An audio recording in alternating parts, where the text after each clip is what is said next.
Hi, my name is Alian Ollivierre-Skeete. I am a nonprofit and business consultant. I have worked mainly on strategy and leadership for the majority of my career. And one of the things that has really been passionate for me personally has been working with women, especially those in leadership positions, helping them to establish themselves in their leadership professions, as well as working with girls. And of course, through my work with United Nations and having studied and worked in the UK, I Am a Girl kind of was birthed from understanding that there's so much more that could happen for girls, especially in the Caribbean. I didn't see it growing up myself. There are things that I felt like I could use and be productive, a little more productive with as a young girl. And so I felt the need to start the organization I Am a Girl. We started in October 2014 on the International Day of the Girl Child. It initially started as an event, me wanting to give girls a platform so that they could kind of share their concerns, air their voice, be heard essentially, and not be that stereotypical Caribbean culture of being seen only. And from that blossom an organization that focuses on development of girls, helping them to essentially have a safe space and feel as though in the community they feel like they can develop at the pace that they want to, with the leadership capacity that they gain, as well as getting the resources that they need. I think very often we in the Caribbean culture tend to have the traditional forms of the way women and girls should be in the household and our society. We are to be seen and not heard. We are to know our place. We are to fit into however the misogynistic systems have designed itself, and are even coming from the history of slavery, knowing that we were kind of almost seen as the pocketbook, the side piece. We fit in where we are meant to be fit in. And what I have found is that, especially growing up as a young girl and even into womanhood, I realized living abroad helped to broaden my scope on what that meant for me. Helped me to realize that you don't have to be defined by your skin color. You don't have to be defined by how your hair texture is. You don't have to be defined by even the community or village that you grew up in. And you get to kind of design and shape the world you want around you, right? And very often we get very boxed into the culture that exists, and we fail to see or broaden our scope, especially as girls and women, because we are meant to be in the household cleaning. We are meant to be the caregivers. We are meant to be playing that traditional role for everyone else in society, because we are seen as the nurturers, right? But very often we lose opportunities, or we're not even presented with opportunities just because we're female. And for me, it was important, having had those opportunities, having seen the world beyond the Caribbean shores, making sure that all girls, whether we serve them, whether they observe the community or not, they feel like, okay, there's more to life than what I am currently living around, and I do not have to become the product of my community. So our programs run in I Am a Girl year round. We have Girls Club, so that happens on a weekly basis. We either do it during the weekend period, or we have our after school program. And in that model, the girls get to connect with each other while also getting to share and develop amongst themselves. We also go into schools within our programming. So very often we might partner with different social workers, guidance counselors, principals, who might actually request or ask and want the support from that external source. And then our programming extends beyond that. So we make sure that every summer there's some initiative happening for girls. And we also ensure that on Easter time, there's also programming happening then. Our programs are really about development, and the programs are led by the girls in many ways, in the sense that they tell us some of the concerns they have. They tell us what are some challenges they're faced with daily.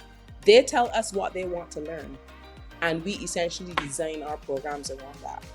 Besides that, we also have programming that includes boys, because we believe that if true change is meant to happen within the community, not only should it happen with us engaging young people, but it should happen with us engaging all youth.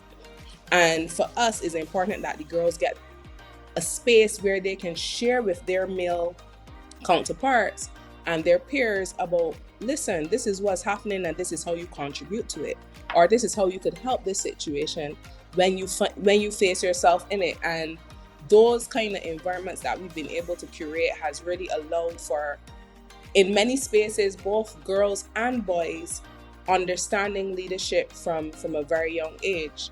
A lot of our programs are extended for girls as young as 5, and we're even contemplating going younger than that, because we recognize that at the core developmental stage of a girl or a child's life, it's really important to embed some key values and key principles that would be the foundation for them throughout their lifetime. In many ways, the girls often share that they don't feel safe. And the word safety often comes up as a very consistent word throughout our community. For them, they do feel safe in I Am a Girl, but they feel like that's not enough, right? The 1 hour or the 2 hours that they will spend with us weekly, the Easter retreats or the summer camps that we might put on, is still not enough, because they have to either go back into their home environment, they have to go into the school environment. They don't feel like there's broad enough scope for them to always and consistently feel safe. And that doesn't just come down to general border security or the building that they're in, but even the people they're around, how they feel nurtured, how they can communicate, who they can share with, and feeling like there is someone who can give them guidance and advice in and outside of their home environment. Many explain that very often they are pushed aside and their opinions are not valued. They're told, you are a child, what you got to worry about, and not realizing that some of the pressures that they might see in society, even to look a certain way as a girl and to act a certain way as a girl, puts a lot of pressure on them as young people. The girls often also share their concerns with how others might view their ability to succeed, right? And pulling them down because, you can't amount to nothing, or even them having the capacity to speak up. And when they do speak up, being told they're rude or unruly or they're disruptive. And very often, one of the things that really embeds for them is, when they're told this by the adults that are meant to be protecting them, or they are beat down with the language that is used, oftentimes they start to believe it. So you will see their confidence drifting. You would see them feeling insecure about different things that they would have normally been bold about. They're now hesitating as to whether they should do it or not. And most of the time, those are positive things. And so they feel very much like adults want them to be boxed into just being the ideal and perfect girl, not realizing that you can be a girl in so many different ways, but society doesn't necessarily appreciate that or value that. And then on the last point, girls often feel like they are the brunt of a lot of the violence that exists, and not only with their peers or with adults, but even against themselves. Historically, I don't know if this was by design or not, but very often you would even see females and women not getting along. And a big part of the I Am a Girl community is building sisterhood. And they appreciate that or understand that as they go through. Many of them will say, most of their friends are boys. And that, I don't know how their life may have played out in some instances, but the fact that they might feel more comfortable talking to a boy or having having a close friendship with a boy as opposed to a girl sometimes is a barrier of how we can even evolve as a people, as a culture, even as we move on out of the school system into the workforce. And you see the cattiness, and you see, how we kind of are pitted against each other. And it's really important for me to take those opinions, take their thoughts, take their feedback, and ensure that we build not only a safe haven for them, but we explore telling society, hey, maybe we can do it a little different. Maybe we can shift the way in which we approach different circumstances. There's a lot of adults across the region and the world, right, who have a lack of understanding of even how to deal with conflict in a positive way. Conflict isn't always negative, right? Or how to have different opinions, how to exist knowing that we are different personality types and we come with our own lived experiences. Like, why can't we appreciate those unique values within each of us and still coexist in a really harmonious way? And these are the things that girls are now trying to discover and recognizing that, hey, it is possible for me to disagree with you, but I can still love you. I may not like some of the things you do right now, but I still appreciate you and respect you. And very often that is at the core of some of the challenges they have, the violence that comes out of not just the physical violence, but the emotional violence, the financial abuse that they might experience, the neglect that they experience just because they're a girl, or just because they have an opinion, are being almost manipulated to, you must bring things into the household because you are now of a certain age, and feeling like their childhood is being stripped, really. And we aim to kind of help society to understand that there's different ways and different approaches to all of it. The Coastal Zone Management Unit wishes to advise the public that the reefs along the coast of Barbados are currently experiencing coral bleaching. Coral bleaching is a phenomenon where corals lose their natural coloration and appear bright white as a consequence of stress. In this bleached state, corals are vulnerable and may die if bleaching persists. Given the elevated water temperatures we have seen in recent weeks, it is believed that the coral bleaching is due to heat stress. It is hoped that once temperatures return to normal, the corals will recover. The Coastal Zone Management Unit will continue to monitor the situation and update as required. Thank you.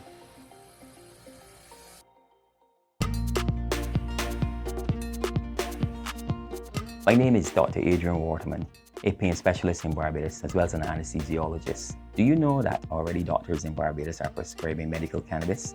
And in fact, that pharmacies are already distributing medical cannabis to patients? You can only use or consume medical cannabis legally in Barbados if it's prescribed by a registered medical practitioner.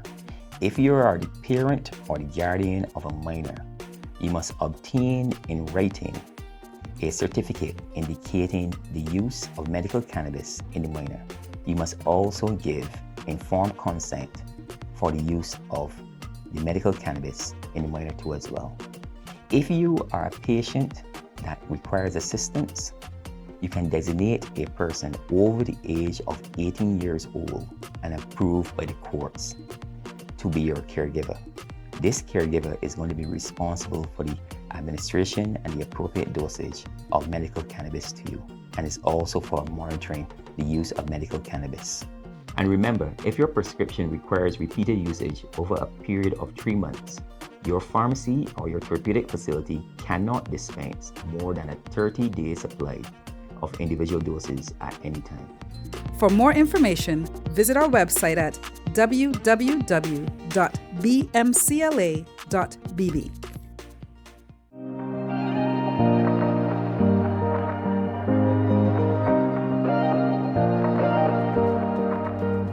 A big part of our work, for sure, is ensuring that violence is eradicated, point blank period.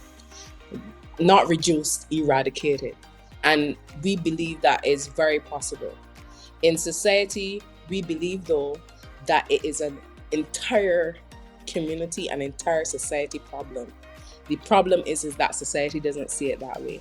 And I Am a Girl, how we are taking charge, especially in line with the 16 days of activism, is we believe that education is an investment. And oftentimes, education might only be seen as academics. For us, it isn't. For us, it is any form of knowledge that you can gain that will shift or adjust your mindset to understanding the needs of others, where you actually shift also your actions, is education. And for us, that means building leaders within our community. I Am a Girl was started on the foundation of realizing that this world could never really truly change as much as we would want it to without young people. And that's the reality. For me, I don't think the change may happen in 5 years. I don't think it will truly be shifted in 15. But I believe by the time I may be retired, or even by the time my children may be retired, or grandchildren may be retired, there is going to be a shift because it's been generational. And oftentimes we look at solving problems without hitting the root cause. And at the root is really, we have a broken fabric of society of community spirit. I Am a Girl was built on the premise of building back the community. Building back the community means for us ensuring that young people understand not only how to lead, but positively, and they take responsibility and accountability not only for their actions, but they also take responsibility for the actions of others, ensuring that they bring others along. So for us, I Am a Girl's philosophy is reach one, teach one. And on that premise, it is for every one girl we reach, they're meant to teach another. That is it. They cannot leave, exist in, or come into the community without understanding that whatever you gain from this community, you must then spread it. And that is the core foundation for us. Activism doesn't stop in these 16 days. Activism, yes, we might highlight it in these 16 days, the challenges that girls and women face. However, for us, it's important that past the 16 days and every single day, you are passing on some form of knowledge.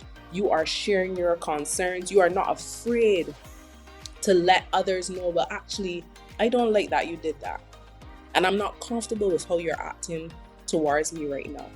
You know, not even being afraid to walk away from situations, knowing that these situations don't serve you. But more than that, building the leadership of girls means for us, the future mothers, the future aunts, the future prime ministers, the future leaders of not only the country, but a nation, a region, the ones who will birth more leaders.